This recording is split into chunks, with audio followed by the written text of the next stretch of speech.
Hi there, welcome. I'm Susie Price of Priceless Professional Development, and this short little webinar here is to help you understand your DISC assessment results. So make sure you have your report in front of you. As we get started today, I want you to look at these words on this page, and these are different strengths. Look at the list and pick which one or two would be some of your top strengths. And we don't have a chat box open, so no need to look for the chat box, but if we were doing this live, we would all share. Right now, just make a mental note of your top strengths. Now, I wanted you to focus on your strengths because 3 out of 4 adults can't list their strengths. If you ask adults what their strengths are, most often they cannot answer, which makes sense, they're not using them on the job consciously every day. And it makes a big difference because strengths matter. If you just know about your strengths and you're able to name them, you're 8% more productive according to research by the Gallup organization. So the DISC assessment is one of the tools you can use to understand what your strengths are and be able to name them, and you're going to be 8% more productive just by doing that and by having taken the assessment. If you learn how to work towards using your strengths on the job every day, you're 6 times more likely to be engaged and committed to your work, and you're 3 times more likely to report that you have a high quality of life. You laugh more, you enjoy more, you have a higher sense of self-esteem. So strengths really do matter.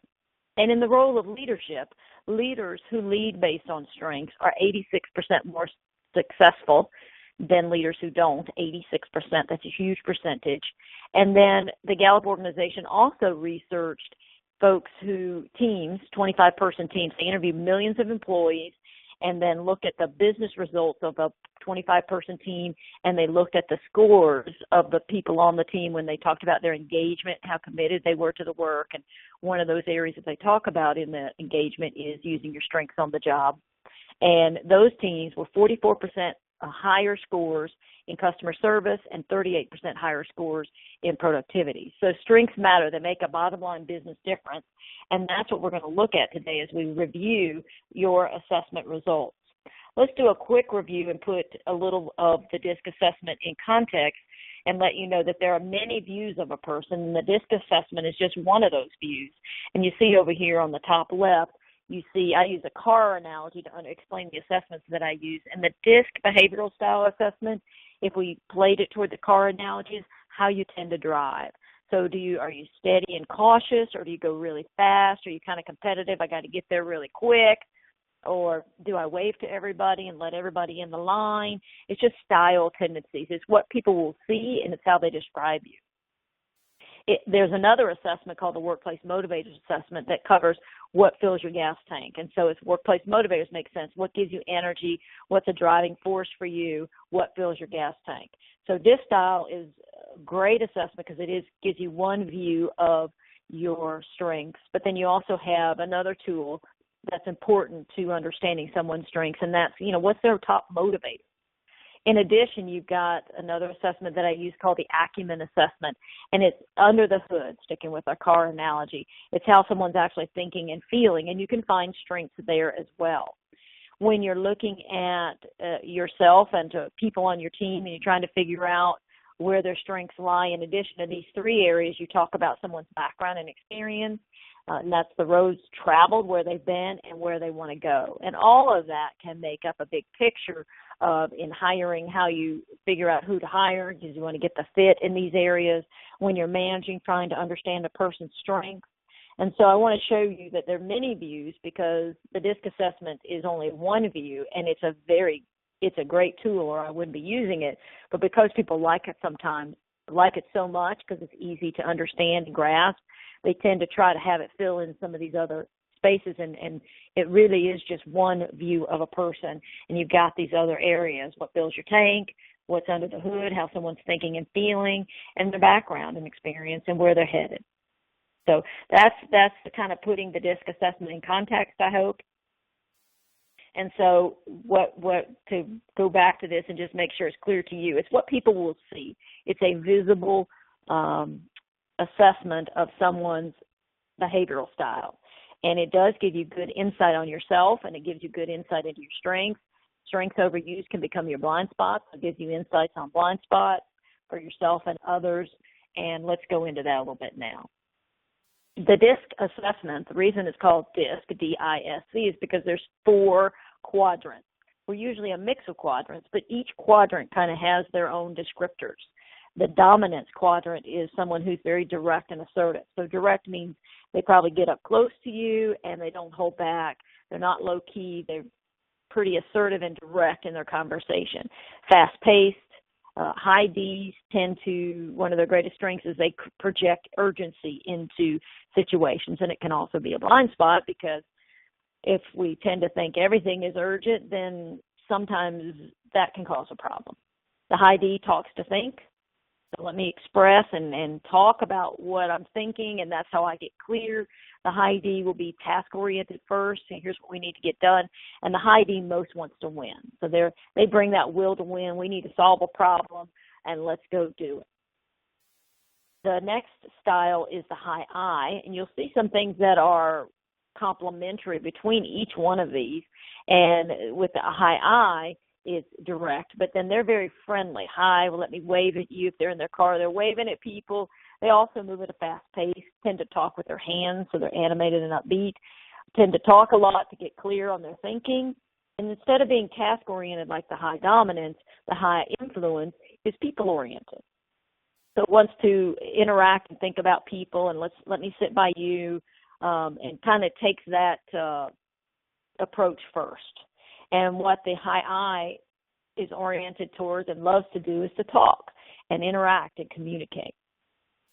So as I'm reading these styles, think about where you think which ones of these describe you. And chances are good you don't have just one style, but we learn about the different styles individually, so then we can start to, over time, combine them and understand, oh, he's a DI, or she's an IS, or I am a SC, or whatever your style is. You kind of can see these things combined. So let's go over to the lower left, the High Steadiness. Now we're getting into something called indirect. So indirect means I'm going to hold back a little bit. I might not get in your space to communicate with you. I'm going to be a little bit more laid back. And what you'll see with the steadiness style is they're very warm. In a classroom setting, it's a very sincere, warm, helpful person, cautious pace. They tend to be a little bit more cautious about whether I want to move forward or not, amiable. And this side of the room here with the styles, thinks before they talk. So saying, let me think it through, and then I'm going to share with you. So they're more internal in their thoughts before they share. Like the High I, the High Steadiness is people-oriented, and what they most want is limited change and for everyone to get along. Hey, do we have to change this? Let's just all get along. Do we need to argue? Come on, let's just get along. Amiable, team player. The High Compliance style also is indirect, but instead of having that warm, amiable expression, what you'll see, remember the DISC styles are things that are visible, is you're going to see a questioning look on their face. They're thinking. They're also cautious in their pace because they're very analytical. They're trying to make sure, let me get this detail right. Let me get the data right. Accuracy is important. Also thinks before they talk. Like the High D, they're task-oriented. And what the High C wants most of all is details. Give me the details. Give me the logic, step by step. I'm focused on getting it right, and that's important to me, so I need the details. Now, on the page where you're watching this video, you'll be able to see a worksheet or a memory jogger card with these listed, and you can print that out. If you attended a class with me, you probably got a laminated card, but there's a copy of it on the web page. Now, here's some famous styles that represent how these people's behaviors fit. Donald Trump, Judge Judy on the High Dominance. They speak with their hands, really assertive. They don't hold back, talk to think, express. High I, got Bill Clinton, Ellen DeGeneres, helpful, happy, people-oriented, talk a lot, also expressive, and they do it in kind of an upbeat, fun way. High Steadiness, Andy Griffith and Laura Bush, low-key, amiable, kind of laid back a little bit, not as assertive, friendly, wants everybody to get along. High C, Compliance, we've got Star Trek, Spock, and Condoleezza Rice, and both you see their facial expressions are usually kind of reserved. They're more neutral in their facial expression, and they're questioning, and they're very exact and specific.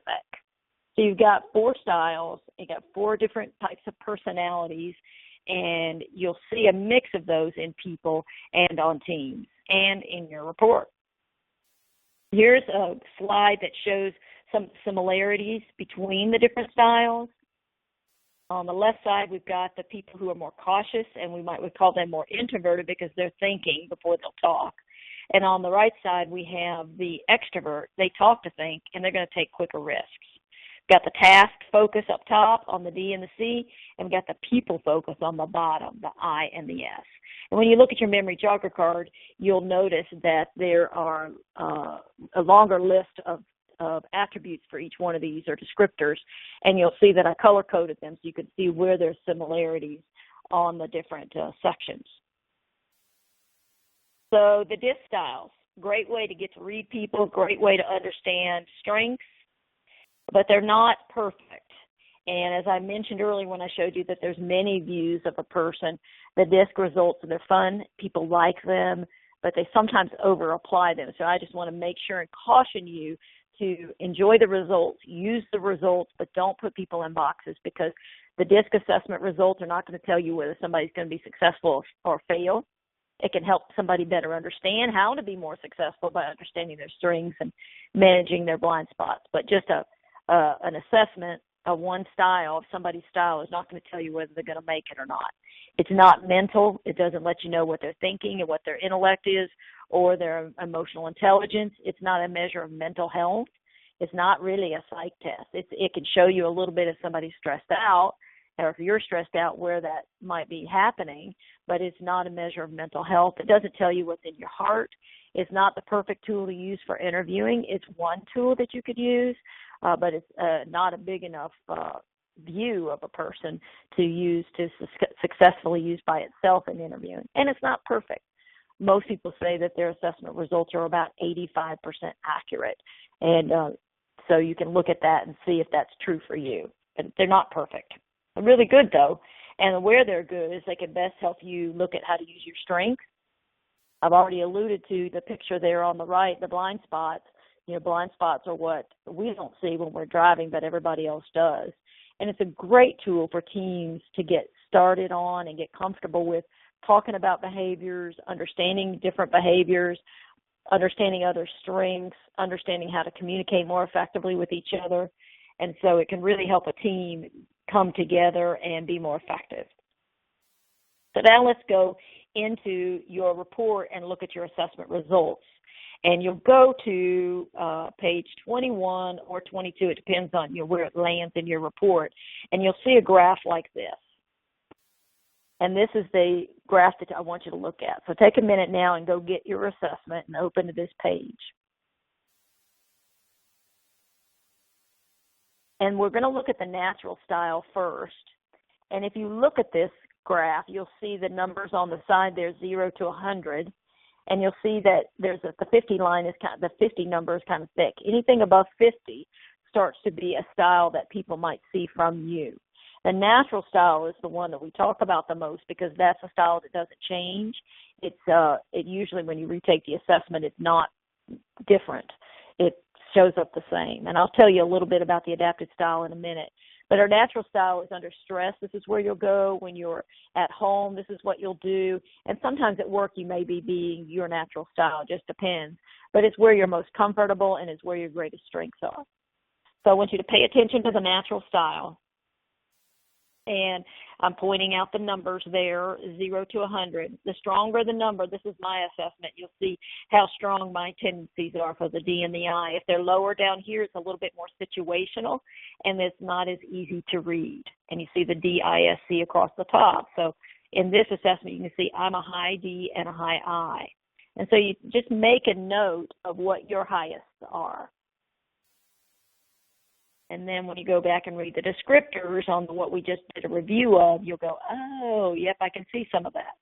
And you'll actually, that's what's being described in your assessment. The way you answer the questions are being listed based on how high or low your style was compared to the huge database that we use to gather answers. Now let's look at the adapted style. The adapted style is a snapshot that does change. So every time I take this, my adapted style is different. And this was when I first took the DISC assessment, and it tells you how you are changing your style to meet work demands. And so in this case, when I first took this, I was pulling my D style way down. So it's being less of a D, which is natural to me to be a high D, very high D. And I was being less assertive, less direct. And the goal here when you look at the adapted is to look at what's going up and what's going down.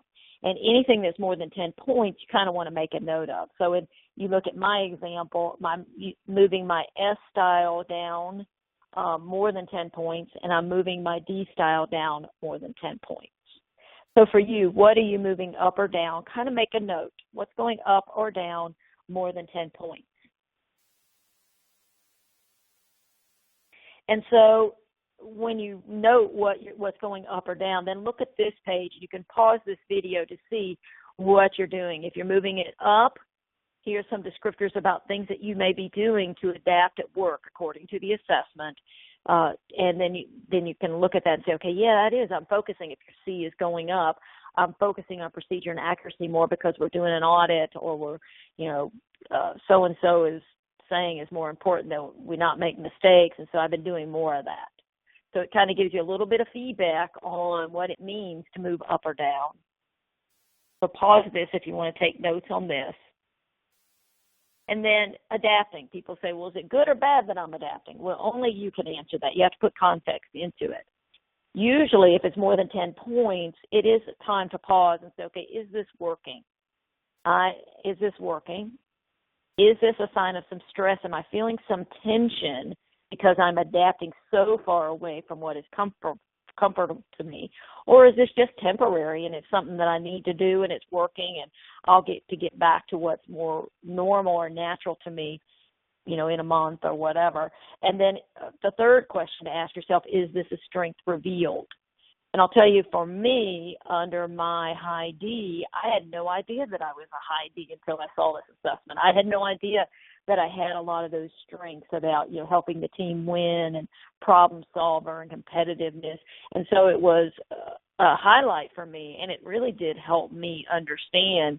I was feeling some tension because I was pulling myself back. I wasn't feeling natural in my interactions with clients. And so the last time I took the assessment, my D is much higher on the adapted, and I feel better. I do think it's important for me in my role as a facilitator to pull that D back and not be so assertive, so it makes sense to do it, and it works when I don't pull it so low down that I just feel abnormal or not normal for myself. So this is how this tool can be helpful and let you kind of know what's happening. It's like a snapshot, and every time you take the assessment, the adapted generally will show up differently depending on what's going on for you. So that's all about your style, natural and adapted. And there's another page, it's approximately page 23 in your report, and it's the wheel. And it's just another visual for helping you understand your results. You can see the D, I, S, and C around the corners of the wheel. And as we know, and as you're seeing in your results, you're more than one above. You have more than one of the styles as high, generally. Most people do. Not everybody, but most people do. Some people even have 3 things above the energy line or above the 50 line. So where you want to do is what you want to do is look at the dot, find where your natural style is, and look at the star and see where your adapted style is. And you'll notice what they've done is compare or create verbiage for someone who's a D and an I. In this case, this is me, and I'm far out on the line because the tendency is so strong. So persuader, and there's a descriptor of that. It's just basically combining the D and the I. And if you look across the way from me, the coordinator is a combination of the S and the C. And all around the wheel, you can see that. Further out you are, the stronger the tendency. Closer into the wheel, the softer the tendency, so you might be a little harder to read. And the benefit of being closer into the wheel is it's a little easier to move over to, if you're, say, on the 57 as a D, it's easier for you to kind of adapt your style to the analyzer, the supporter, the relator, because your tendencies aren't so strong. So all of it's good. It's not bad. It's just a snapshot of you and what the assessment said are your strengths, and it gives you some idea of potential blind spots. I like the wheel too because it lets you see how far apart your star and your adapted style and your natural style is. You can kind of determine in a visual, is this stressful? If you were, say you were a persuader like me, but you were adapting way over here to supporter, well, that's really a drastic change. So it would be a good coaching conversation to have about, is that working to be moving all the way across the wheel? Another interesting thing with the wheel is you can graph a team on a wheel. So I can take a team's assessment results and put them on a wheel that looks like this, and you can start to see who's across from you, who's in the same area as you, and you can understand some of the synergies and some of the tensions. And you can have great synergy and you can have great tension. It's all about understanding the person and understanding strengths and some of your history together. But what you can find sometimes is the high D and the S, the people who are far across from each other, or the high I and the C can have the most tension and the most synergy because they're the most different in their styles, tendencies, and strengths. So, for example, the high D is going fast and wanting to get it done quick, and sometimes it's, mostly task-oriented. The high S is people-oriented. They want to think things through, be cautious, make sure everybody gets along, and so they can help each other or they can aggravate each other. And oftentimes what I find is with the DISC assessment, it helps people start to put language to it and reduce judgment around the differences. So the S can look at the D and say, okay, I know he's urgent, but that's just what he does, and I'm going to help him or her make a better decision by sharing some of the facts. And the high D can look at the S and say, okay, they are good at slowing me down and keeping me from making too fast of a decision, and I can help that high S from laying back so much. Well, I can help pull them along, get them to take faster action. So you can complement each other once you understand and can language the differences through the DISC assessment language. So that's your DISC wheel. Take a note of where you are on that. Now here's some pages in the assessment that is interesting. On page 9, there's a page called Perceptions. And what they did with this is they take your strongest style. So for me, my strongest is the I. And they give you descriptors. They haven't followed you around. They don't know if this is all actually true. We can manage our style, and with awareness, we can take care of some of these things on the lower section that aren't positive and manage the blind spots. But it tells you, most people like this page but kind of don't like this page because of what it says. So the self-perception is I'm a high I. I'm being charming and persuasive, and other people, if I overdo it, can see me as being too optimistic, unrealistic, glib. And other people could be, it's just me, it could be between me overdoing it, or it could be that their style is completely different from my own. So high I and high C, a high C might look at me and go, oh, she's too optimistic. Or to the extreme, if I'm really overdoing it, or we really are different, or on opposite sides of the wheel, that I'm not a good listener, that I'm too talkative, I'm promoting myself. So it's interesting to see these perceptions. I've had people I've been coaching go back to their manager and sit down and talk about this page and say, do you see this in me? And do you see the other's perception thing? Do you have any insight, any examples? How am I doing? And just because it says it's on this page doesn't mean that you are actually doing these things. It's saying this style can do some of these things down on the second and third block that could hinder their success, and they could be blind spots. So somebody who knows their style and manages it is very different from someone who doesn't know their style and doesn't take any steps to manage their style. And that's the whole gist of one of the important parts of the DISC assessment is that using your strengths and then managing your blind spots. It's that whole creating awareness, self-awareness, and other awareness. So a great page to use, page 9. Go take a look at it. In your assessment, we have some training tools. We've got pricelessprofessional.com, and then / will be your company's name, in this case GGC, and the password is Wake Up Eager. On the assessment tool page, you'll see the video that you're watching now. There's a self-study debrief guide. There are development tools, articles, the memory jogger that I talked about, and some recommended reading. So lots of tools that you can use to take this information and share it with your teammates or to refresh your memory on the results. And this is just a snapshot of some of the DISC tools. There's an additional video, debriefing guide. And as we kind of come to a close on the overview of the DISC assessment, just remember there are many views that you can use of a person when you're hiring, when you're managing, and DISC is one of them, how you tend to drive. You've got the motivators assessment, what fills your tank. You've got the under the hood acumen, which is how someone's thinking or feeling. And then you've got their background and experience, what the road they've traveled and their future goals. You've got many views to think of as a person. DISC is one piece of the puzzle, and it's a great tool to help people focus on their strengths. This is a quote by someone that I've studied under, and it's, are they going to be happy? Are they going to be productive? Will they want to stay? Will they own their job? Will they contribute their talent generously? So that's what we're trying to do as leaders and communicators and trainers and facilitators of organizations is we've got to look at our folks and say, okay, and ourselves, can we be happy? And we can be happy if we get to use our strengths. And if we get to use our strengths, are we going to be productive? Will we stay? Will we take our job and feel proud of it and contribute our talent generously? So using these different assessment tools and this material, my hope would be that this would help you as a leader, communicator, facilitator, or trainer do a better job of helping people meet their own goals so that organization's goals can be met. Knowing others is intelligent. Knowing yourself is true wisdom, and that's what we're reaching for here is our own self-awareness. So mastering ourselves is true power, and we really can't give to others what we haven't found for ourselves. And these tools hopefully will be a piece of the journey for you as you are mastering yourself and bringing true power and leadership to your role and to the people who work with you and for you.